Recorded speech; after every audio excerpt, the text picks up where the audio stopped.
ಗಾಂಜಾ ಮತ್ತು ಇತರ ಮಾದಕ ದ್ರವ್ಯಗಳನ್ನು ಸೇವಿಸಿ ದರೋಡೆಗೆ ಸಂಚು ರೂಪಿಸಿದ್ದ 4 ಮಂದಿಯನ್ನ ಉಡುಪಿ ಪೊಲೀಸರು ಬಂಧಿಸಿ ಅವರಿಂದ ಮಚ್ಚು, ಚೂರಿ, ಕಬ್ಬಿಣದ ಸುತ್ತಿಗೆ, ಮರದ ಸೊಂಟೆ, 5 ಮೊಬೈಲ್ ಫೋನ್ ಸೆಟ್, 25,000 ರೂಪಾಯಿ ಮೌಲ್ಯದ 6 ಗ್ರಾಂ ಎಂಡಿಎಂಎ ಮತ್ತು 110 ಗ್ರಾಂ ಗಾಂಜಾವನ್ನ ವಶಪಡಿಸಿಕೊಂಡಿದ್ದಾರೆ. ಕಾಪು ತಾಲೂಕು ಮಲ್ಲಾರು ಗ್ರಾಮದ ಕೋಟೆ ರಸ್ತೆಯ ನಿವಾಸಿ 27 ವರ್ಷ ಪ್ರಾಯದ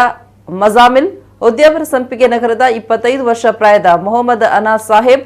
ಶಿವಳ್ಳಿ ವಿಪಿ ನಗರದ 26 ವರ್ಷ ಪ್ರಾಯದ ಮೊಹಮ್ಮದ್ ರಫೀಕ್ ಮತ್ತು ದಕ್ಷಿಣ ಕನ್ನಡ ಜಿಲ್ಲೆಯ ಬಂಟ್ವಾಳ ತಾಲೂಕು ಬಾರೆಕಾಡು ನಿವಾಸಿ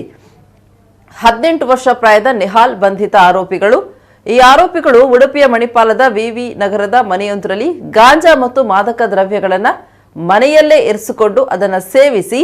ಮಾರಕಾಯುಧಗಳೊಂದಿಗೆ ದರೋಡೆಗೆ ಸಂಚು ರೂಪಿಸಿದ್ದಾರೆ ಎನ್ನುವ ಖಚಿತ ಮಾಹಿತಿ ಲಭಿಸಿದ ಮೇರೆಗೆ ಪೊಲೀಸರು ಕಾರ್ಯಾಚರಣೆ ನಡೆಸಿ ಸಂಭಾವ್ಯ ದರೋಡೆ ಕೃತ್ಯವನ್ನು ತಪ್ಪಿಸಿದ್ದಾರೆ. ಉಡುಪಿ ಜಿಲ್ಲಾ ಎಸ್ಪಿ ಅಕ್ಷಯ್ ಮಚೀಂದ್ರ ಹಾಕೆ ಅವರ ಮಾರ್ಗದರ್ಶನದಲ್ಲಿ ಅಡಿಷನಲ್ ಎಸ್ಪಿ ಸಿದ್ದಲಿಂಗಪ್ಪ ಟಿ ಅವರು ತಮ್ಮ ತಂಡದ ಸದಸ್ಯರಾದ DYSP Dinakar KP, Manipal police ನಿರೀಕ್ಷಕ ದೇವರಾಜ್ ಟಿವಿ ಮತ್ತು ಇತರರು ಈ ಕಾರ್ಯಾಚರಣೆ ನಡೆಸಿದ್ದಾರೆ.